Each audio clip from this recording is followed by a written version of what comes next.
चलिए तो स्टार्ट करते हैं हम लोग। तो स्टार्ट करते हैं कहाँ से। इससे पहले हम लोगों ने प्रोटिस्टा ग्रुप के बारे में पढ़ चुके हैं। तो प्रोटिस्टा ग्रुप में क्या पढ़ चुके हैं, कुछ छूट भी गया था, हाँ छूट गया था। प्रोटिस्टा ग्रुप में हम लोगों ने क्राइसोफाइट्स, डायटम के बारे में पढ़ चुके, ठीक।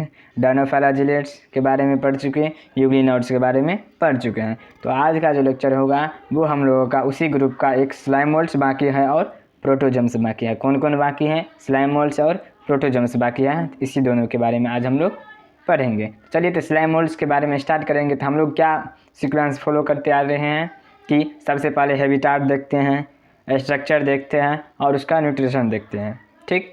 तो वही हम देखेंगे स्लाइम मोल्ड्स में। तो स्लाइम मोल्ड्स जो है वो slime moulds are saprophytic protista. Slime moulds क्या है? सप्रोफाइटिक प्रोटिस्टा है। कौन क्या है? सप्रोफाइटिक प्रोटिस्टा है। इससे पहले वाला जो प्रोटिस्टा था क्या था? यूग्लिनोड्स। यूग्लिनोड्स क्या था? फोटोसिंथेटिक्स प्रोटिस्टा था ना। हाँ, और ये जो आया स्लाइम मोल्ड्स क्या है? Mostly are slime moulds are saprophytic protista. तो अब इसके हम क्या देखेंगे? हैबिटाट के बारे में देखेंगे कि स्लाइम मोल्ड्स कहाँ मिलता है ना। ये जो मिलता है वो हमको अनफेरिएबल कंडीशन में भी मिलता है। कहाँ मिलता है? अनफेरिएबल कंडीशन। मतलब हम लोग प्रोटिस्टा के बारे में जान चुके हैं। प्रोटिस्टा कहाँ मिलता है पहले ये बताएं। प्रोटिस्टा एक क्या है? एक्वेटिक है। एक्वेटिक जलीय जीव है, ठीक। तो एक्वेटिक में मिलता है मतलब जल में पाया जाता है। तो ये जो स्लाइम मोल्ड्स है वो भी कहाँ पाया जाएगा? सिंपल सी बात है कि एक्वेटिक में ये भी पाया जाएगा। तो चलिए, तो हैबिटाट तो सबका सेम ही रहता है। हैबिटाट की बात करें तो हैबिटाट तो सबका सेम ही रहता है। फिर भी स्लाइम मोल्ड्स का देखेंगे हम लोग। तो स्लाइम मोल्ड्स क्या है? सप्रोफाइटिक प्रोटिस्टा है। इसमें सेल वॉल देखें तो सेल वॉल इसका क्या होता है? अब्सेंट होता है। स्लाइम मोल्ड्स का क्या होता है? सेल वॉल अब्सेंट होता है। और इसमें फ्लैजिला भी क्या होता है? अब्सेंट होता है। यहाँ तक क्लियर। स्लाइम मोल्ड्स में क्या अब्सेंट रहता है? सेल वॉल और फ्लैजिला अब्सेंट रहता है। इससे पहले कौन सा ग्रुप था? यूग्लिनोड्स। यूग्लिनोड्स में क्या था? सेल वॉल अब्सेंट था बट फ्लैजिला क्या था? प्रेजेंट था। फ्लैजिला क्या था? प्रेजेंट था। 2 फ्लैजिला पाया गया था यूग्लिनोड्स में। 2 फ्लैजिला पाया गया था यूग्लिनोड्स में, जो एक शॉर्ट था और एक लॉन्ग था। मतलब एक बड़ा और एक छोटा फ्लैजिला पाया गया था, ठीक। किस में? यूग्लिनोड्स में। और अगला जो ग्रुप हम लोग स्लाइम मोल्ड्स के बारे में पढ़ रहे हैं, तो स्लाइम मोल्ड्स में क्या है? ना ही फ्लैजिला है और ना ही सेल वॉल है। यहाँ तक क्लियर? यहाँ तक क्लियर? हाँ, यहाँ तक क्लियर। अब इसके बॉडी के बात करें। The body move along decaying tubes. The body move along decaying tubes. मतलब कि वही बात है जैसे कि डायटम में बोले थे, इसमें फ्लैजिला नहीं है। ये मूव कैसे करेगा? डिकाइंग। जैसे कि ये एक्वेटिक में पाया जाएगा स्लाइम मोल्ड्स, तो ये एक्वेटिक मतलब जल में। तो जल का जिधर फ्लो होगा, जल जो होगा, वाटर जिधर फ्लो करेगा उधर ही क्या करेगा? ये स्लाइम मोल्ड्स जो होगा उधर ही फ्लो करेगा। ये अगर चाहे कि नहीं जल इधर फ्लो कर रहे हैं, हम इससे हम आगे अपोजिट दिशा में जाएं, तो इसका नहीं हो सकता। क्यों? क्योंकि इसके पास फ्लैजिला अब्सेंट है। इसलिए ये अपने मर्जी से कहीं नहीं जा सकता है। जिधर जल का फ्लो होगा उधर स्लाइम मोल्ड्स क्या करेगा? उधर ही मूव करेगा। समझ गया? जैसे कि जल का फ्लो इधर मूव हुआ तब स्लाइम मोल्ड्स भी इधर ही मूव होगा। जल अगर इधर लेकर के जाएगा तो इधर ही मूव होगा, ठीक है। क्योंकि इसके पास फ्लैजिला नहीं है जो कि अपने स्वयं सेल्फ मूव कर पाएँ, ठीक। तो अब हम बात करें तो अंडर सुटेबल कंडीशन होता है। स्लाइम मोल्ड्स में क्या होता है कि अंडर जो होता है वो सुटेबल कंडीशन होता है, जिसको हम प्लाज्मोडियम बोलते हैं। जिसको हम क्या बोलते हैं? प्लाज्मोडियम बोलते हैं। क्या बोलते हैं? प्लाज्मोडियम। कुछ ऐसा होता है, कुछ ऐसा होता है क्या? स्लाइम मोल्ड्स कुछ ऐसा होता है। ये बिंदु बिंदु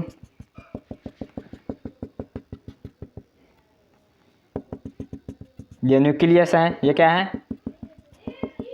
न्यूक्लियस है, मतलब केंद्रक है। ये रहा अपना स्लाइम मोल्ड्स। ये यहाँ पे स्लाइम मोल्ड्स रहा। ये स्लाइम मोल्ड्स का स्ट्रक्चर है, देखिए। ये अपना स्लाइम मोल्ड्स का स्ट्रक्चर है। किसका स्ट्रक्चर है? स्लाइम मोल्ड्स का स्ट्रक्चर है। इसमें ना ही सेल वॉल, ये सेल वॉल नहीं है। ये क्या है? ये सेल वॉल नहीं है। ये क्या है? प्लाज्मोडियम है। ये क्या है? ये क्या है? प्लाज्मोडियम है। ये क्या है? प्लाज्मोडियम है। क्या है? प्लाज्मोडियम। प्लाज्मोडियम, क्या है ये, प्लाज्मोडियम है। यहाँ तक क्लियर, ये जो है प्लाज्मोडियम है, दिस इज नो, यह क्या है, सेलेबल नहीं है। यहाँ तक क्लियर, तो ये प्लाज्मोडियम है, इसका बस जो ये लेयर है ये प्रोटीन का लेयर होता है, जो प्लाज्मोडियम, जिसे हम प्लाज्मोडियम कहते हैं, ठीक है। तो अंडर सुटेबल कंडीशन, यही जो अंडर सुटेबल कंडीशन है इसी को हम लोग कॉलिड क्या बोलते हैं, प्लाज्मोडियम, कॉलिड प्लाज्मोडियम। अगर हम इसके स्पोर्स की बात करें, the spores possess true walls, मतलब क्या बोल रहा है, मतलब अब अगर हम इसके स्पोर्स का, हाँ देखिए अब इसका जो न्यूट्रिशन होगा वो कैसे होगा, पहले तो ये बताइए। सैप्रोफाइटिक तो होगा, यहाँ पे क्या दिया है, slime moulds are saprophytic protista, तो हाँ हमको इतना तो समझ में आ रहा है कि स्लाइम मोल्ड्स जो है वो सैप्रोफाइटिक प्रोटिस्टा है। यहाँ तक क्लियर, हाँ इतना तो समझ में आ रहा है कि ये सैप्रोफाइटिक प्रोटिस्टा मतलब सैप्रोफाइटिक द्वारा क्या करेगा, न्यूट्रिशन करेगा।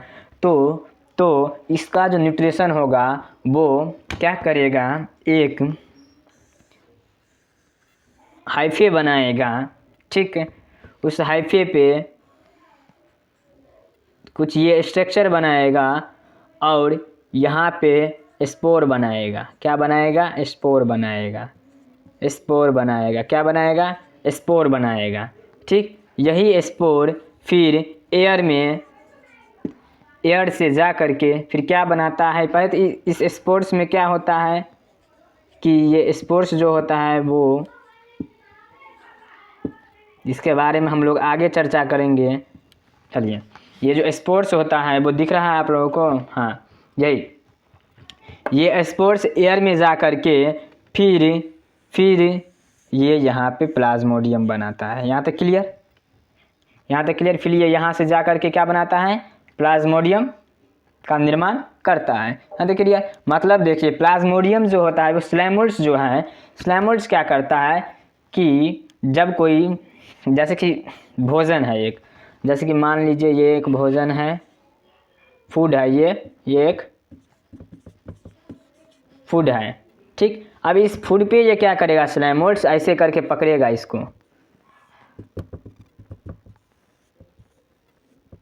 स्लाइम मोल्ड्स इसको पकड़ेगा और धीरे धीरे क्या करेगा, फूड का अपना ईटिंग करने लगेगा, मतलब प्रीडेटिंग करने लगेगा, ठीक है। मतलब ये धीरे धीरे क्या करेगा, इसको खा लेगा। खाने के बाद इसका जो शेप है इतना, इससे भी बड़ा हो जाएगा, समझ में आ गया।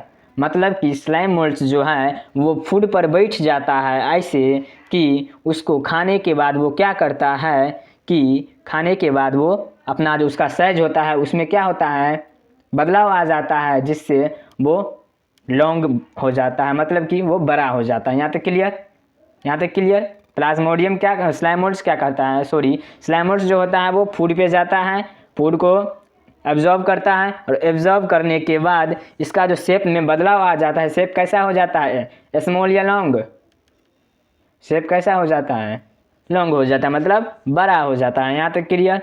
फिर वो अब अगर फूड इसको नहीं मिला तो क्या होगा, अनफेरिएबल कंडीशन आएगा। मतलब कि अगर हम लोगों को वाटर ना मिले तो क्या होगा, अनफेरिएबल कंडीशन आएगा। कैसे ढूंढे, कहाँ से लाए वाटर, कैसे ढूंढे, कहाँ से लाए, यही देखना पड़ेगा। वैसे ही प्लाज्मोडियम मतलब स्लाइम मोल्ड्स में क्या होगा कि जब फूड नहीं मिलेगा तो अनफेरिएबल कंडीशन आएगा, और अनफेरिएबल कंडीशन आने में ये क्या करेगा, एक हाइफे बनाएगा और हाइफे पे एक स्ट्रक्चर बनाएगा और स्ट्रक्चर पे स्पोर्स बनाएगा, और स्पोर्स बनाने के बाद जो ये हम इसको क्या बोलते हैं, रिप्रोडक्शन के बारे में बता रहे हैं, स्पोर्स बनाएगा और ये एयर में जा कर के यही स्पोर्स फिर क्या बनाएगा, एयर से निकल करके यही स्पोर्स फिर जिधर बैठेगा मतलब भोजन पे गिरेगा और वो उसी फूड को एब्जॉर्ब करके फिर अपना साइज प्लाज्मोडियम में बदल लेगा। यहाँ तक क्लियर, यहाँ तक क्लियर। हाँ, हमें लग रहा है कि समझ चुके होंगे आप लोग। फिर से एक बार रिविजिंग मार देते हैं। देखिए स्लाइम मोल्ड्स है, स्लाइम मोल्ड्स में क्या, cell wall absent, flagella absent. तो फ्लैजिला एब्सेंट है तो ये अपने आप मूव नहीं कर पाएगा, जिधर वाटर का फ्लो होगा उधर मूव होगा। यहाँ तक क्लियर, यहाँ तक क्लियर, यहाँ तक क्लियर। इसको हम लोग सेल वॉल नहीं बोल सकते हैं। ये क्या है, प्लाज्मोडियम है। ये क्या है, प्लाज्मोडियम का एक लेयर है, प्लाज्मोडियम का एक लेयर है, ठीक। यहाँ तक क्लियर। फिर ये क्या करता है, फूड को एब्जॉर्ब करता है, ठीक। बट फूड को जब एब्जॉर्ब करता है तो इसका शेप जो होता है वो बढ़ जाता है, लॉन्ग हो जाता है, ठीक। और शेप जब बढ़ जाता है तो उसके बाद क्या होगा, फिर फूड जब नहीं मिलेगा इसको, मतलब अनफेरिएबल कंडीशन आएगा, और जब स्लैम मोल्ड्स अनफेरिएबल कंडीशन में होगा तो क्या करेगा, एक हाइफे बनाएगा, फिर उस पर स्ट्रक्चर बनाएगा और वहाँ पे एक स्पोर्स का निर्माण करेगा। वही स्पोर्स फिर एयर में जा करके फिर क्या बनाएगा, फूड पे गिर करके, वही स्पोर्स फूड पे गिर करके क्या बनाएगा, प्लाज्मोडियम बनाएगा। फिर यही शेप आ जाएगा उसका। यहाँ तक क्लियर। जब फूड को एग्जॉर्ब कर लेगा तो फिर यही शेप आ जाएगा। यहाँ तक क्लियर। चलिए हम स्लैम मोल्ड्स के बारे में कुछ इंपॉर्टेंट बातें पढ़ चुके हैं। तो स्लैम मोल्ड्स जो होता है वो क्या करता है, slime moulds are survive for many years. Slime moulds are survive for many years. ये मेनी ईयर्स तक सर्वाइव कर सकता है, मतलब ज़्यादा ईयर्स तक सर्वाइव कर सकता है वैसे तो ये, ठीक, क्योंकि इसका आकार साइज में बढ़ोतरी हो जाएगा तो ये मेनी ईयर्स तक सर्वाइव कर सकता है। फिर अनफेरिएबल कंडीशन आएगा तो कुछ ऐसा होगा। याद क्लियर। चलिए स्लैम मोल्ड्स के बारे में हम लोग जान चुके हैं। तो स्लैम मोल्ड्स पर अगर एक हम क्वेश्चन चाहें तो अगर हम क्वेश्चन ले स्लैम मोल्ड्स पर, तो हाँ, क्या स्लैम मोल्ड्स में सेल वॉल पाया जाता है, बताओ। क्या स्लैम मोल्ड्स में सेल वॉल पाया जाता है? इसका आंसर कमेंट में दीजिएगा। स्लैम मोल्ड्स में सेल वॉल पाया जाता है और स्लैम मोल्ड्स में फ्लैजेला पाया जाता है। स्लैम मोल्ड्स का न्यूट्रिशन क्या है? बस 3 क्वेश्चन पूछे स्लैम मोल्ड्स का न्यूट्रिशन। स्लैम मोल्ड्स में सेल वॉल एब्सेंट है या प्रेजेंट है? स्लैम मोल्ड्स में फ्लैजेला एब्सेंट है या प्रेजेंट है? इसका जवाब हमें कमेंट में चाहिए। चलिए तो अगला हम देखेंगे। अगला ग्रुप क्या है? प्रोटोजोम्स। क्या है अगला ग्रुप? क्या है? प्रोटोजोम्स। चलिए तो प्रोटोजोम्स के बारे में देखेंगे। प्रोटोजोम्स जो है वो आपको सिमिलर मिलेगा किस में? एनिमल किंगडम में। किस में मिलेगा? एनिमल किंगडम में, ठीक है। प्रोटोजोम्स से समझ में आ रहा है कि एनिमल किंगडम में सिमिलैरिटीज़ हैं। तो चलिए कुछ सिमिलैरिटीज़ भी देखते हैं और इसका कुछ देखते हैं। चलिए तो all protozoans are heterotrophs. All protozoans are क्या? इसका जो न्यूट्रिशन होगा वो क्या होगा? Heterotrophs. All protozoans are heterotrophs. ये प्रोटोजोम्स सिमिलैरिटी और एनिमल किंगडम, मतलब समान मिलता जुलता है एनिमल किंगडम से।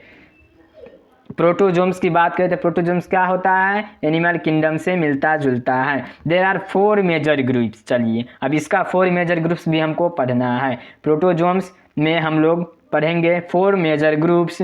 प्रोटोजोम्स का क्या होता है? All protozoans are heterotrophic. यहाँ तक क्लियर। तो प्रोटोजोम्स के हम 4 मेजर ग्रुप्स पढ़ेंगे, जिसका नाम है फर्स्ट एमीबॉइड, फ्लैजिलेटेड, सिलिटेड और स्पोरोजोम्स। क्या क्या नाम है? प्रोटोजोम्स का जो 4 ग्रुप्स हैं वो अमीबॉइड,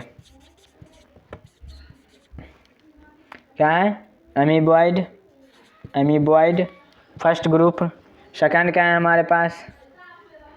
सेकंड है फ्लैजिलेटेड, ठीक। थर्ड है हम लोगों का, थर्ड क्या है? थर्ड है सिलिटेड एंड फोर्थ क्या है हमारे पास? फोर्थ क्या है हमारे पास? स्पोरोजोन्स। क्या है? स्पोरोजोन्स। तो आज जो हम लोग देखेंगे 4 मेजर ग्रुप्स के बारे में पढ़ेंगे। किसका 4 मेजर ग्रुप्स? हम पहले क्या पढ़ रहे हैं अभी, तो यहाँ तक बताइए कि हम लोग अभी क्या क्या पढ़े हैं। रिपीट मार दीजिए जल्दी से। हम लोग अभी क्या क्या पढ़े हैं? ये जो हम वीडियो लाएंगे अगले वीडियो में लाएंगे, ठीक है। इसका 4 मेजर ग्रुप्स पढ़ेंगे। किसका? प्रोटोजोम्स का। तो आज जो हम लोग पढ़े वो स्लैम मोल्ड्स और प्रोटोजोम्स के बारे में जाने। स्लैम मोल्ड्स के बारे में हम लोगों ने क्या जाने? चलिए इसको हमको रखने दीजिए।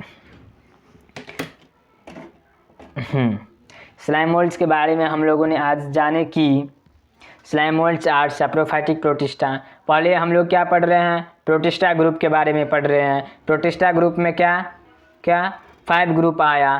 5 ग्रुप में कौन? Chrysophytes, dinoflagellates, euglenoids. जो 3 ग्रुप जो था वो हम पढ़ चुके थे। यहाँ तक क्लियर। अब स्लैम मोल्ड्स और प्रोटोजोम्स की बारी था। उसमें से हम लोगों ने स्लैम मोल्ड्स के बारे में पढ़े और प्रोटोजोम्स के कुछ पढ़े, ठीक। तो स्लैम मोल्ड्स में क्या क्या पढ़े? Slime moulds are saprophytic protista. Slime moulds are saprophytic protista. Slime moulds में क्या क्या एब्सेंट रहता है ये बताओ। स्लैम मोल्ड्स में क्या क्या एब्सेंट रहता है? Flagella absent and cell wall absent रहता है। फ्लैजिला एब्सेंट रहता है, ये मूव अपने आप नहीं करता है। जिधर वाटर का फ्लो होगा उधर ये मूव करेगा। यहाँ तक क्लियर। इसको क्या होता है? स्लैम मोल्ड्स जो फूड एब्जॉर्ब करता है, स्लैम मोल्ड्स जब फूड को एब्जॉर्ब करता है तो स्लैम मोल्ड्स क्या होता है? उसका शेप में बढ़ोतरी होता है या घटोतरी? बढ़ोतरी होता है। यहाँ तक क्लियर। जब इसको फूड नहीं मिलता है तो इसका अनफेरिएबल कंडीशन आता है, तो स्लाइम मोल्ड क्या करता है, स्पोर्स बनाता है। स्पोर्स एयर में उड़ करके फूड वेयर गिरता है और फिर वही स्पोर्स फूड एब्जॉर्ब करके फिर से प्लाज्मोडियम का निर्माण करता है, मतलब स्लाइम मोल्ड्स का निर्माण करता है। यहाँ तक क्लियर, यहाँ तक क्लियर, यहाँ तक क्लियर, हाँ यहाँ तक क्लियर। फिर slime moulds are survive for many years. फिर स्लाइम मोल्ड्स जब अगर क्वेश्चन में आएगा protista groups are survive for many years, protista group में से कौन सर्वाइव करेगा मेनी ईयर्स, तो आंसर में क्या देना है, स्लाइम मोल्ड्स। स्लाइम मोल्ड्स मतलब कि प्लाज्मोडियम, इसका एग्जाम्पल होगा प्लाज्मोडियम। चलिए, तो प्रोटोजोम्स के बारे में हम कुछ जाने आज। प्रोटोजोम्स के बारे में क्या जाने कि all protozoans are हेटरोट्रोप्स, all protozoans are हेटरोट्रोप। और प्रोटोजोम्स का जो सिमिलैरिटी है वो एनिमल किंगडम से है, मतलब प्रोटोजोम्स जो है वो एनिमल किंगडम से मिलता जुलता है। यहाँ तक क्लियर, यहाँ तक क्लियर, यहाँ तक क्लियर। प्रोटोजोम्स आर ऑल हेटरोट्रोफिक, ठीक। प्रोटोजोम्स सिमिलैरिटी आर एनिमल किंगडम, यहाँ तक क्लियर। फिर प्रोटोजोम्स के देयर 4 मेजर ग्रुप्स और प्रोटोजोम्स, मतलब 4 मेजर ग्रुप्स में प्रोटोजोम्स को बांटा गया है। तो 4 मेजर ग्रुप्स का अगला वीडियो में आएगा, तो उस वीडियो में हम 4 मेजर ग्रुप्स के बारे में पढ़ेंगे। यहाँ तक क्लियर।